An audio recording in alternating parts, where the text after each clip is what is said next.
Katoa ngā rohe o te motu kei te kōmirihia e te ringa anu mātao o Hene Takurua. He mahanga huarahi kua katia i te wai Pounamu, tainoa mai ki te puku o te ika a Maui, nā te mātotorutanga mai o te Puaheiri. Kua raru hoki ngā papa wakarererangi, me ngā hohi pera i te korenga o ngā tākuta i tai ake ki te mahi, he kino rawa hoki no te huarahi. Hea i ki te ratonga matapai huarere, e kore te huarere kino nei e hiki ake, tainoa ake ki te kākarauritanga o te pō a pōpō. Mai nā raru o te rūnui ki tēnei, ahakoa ka huri koe ki hea mātatoru na te hora o te ihu o Hene Takurua. I nā te whakatūpato, kaua hei te raiwa, me noho ki te kāinga.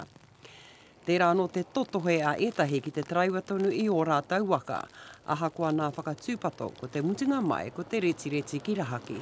Nā roto i enei tūmomo āhua me te mātatoru o te hukarere, ka katia nā taunga rererangi o tautahi o te poti me Waihopai. Different today from yesterday. There's absolutely no one other than four-wheel drives on the roads this morning. So, yeah, she's really pretty thick with snow. Looks like there's going to be heaps more today.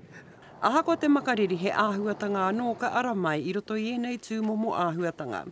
Hei kaua I te tamariki e puta I te āhua pārekareka o nā hararei.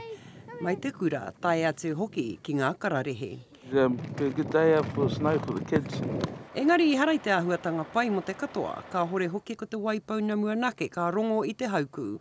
Engari, ka hapa ki ana etahi o nā rohe o te ika Maui, e te ihu o Hene Takurua. Kua katia nā huarahi mai nā pai hua orimutaka, whakarato atu ki Taranaki, peki whakarunga ke ki te huarahi matua o Waiōuru. Ki te huarahi matua mai taupō ki Ahuriri, tai atu hoki ki te rohe o Tūranga Nui a Kiwa. Kei roto anō hoki te hora o te hukapapa e kore hei huarahi huringa I tu atu I tērā ki te whakatā. I haven't seen it like this for a while, but we won't be going to work today. Hoi anō mo te hunga mā tātoa, ka hore I ko atu I tērā o te papatākaro I tēnei wā. Ēnari kei te hiki haere nā tohu, tai atu ki a pōpō. Tini Molyneux, te karere.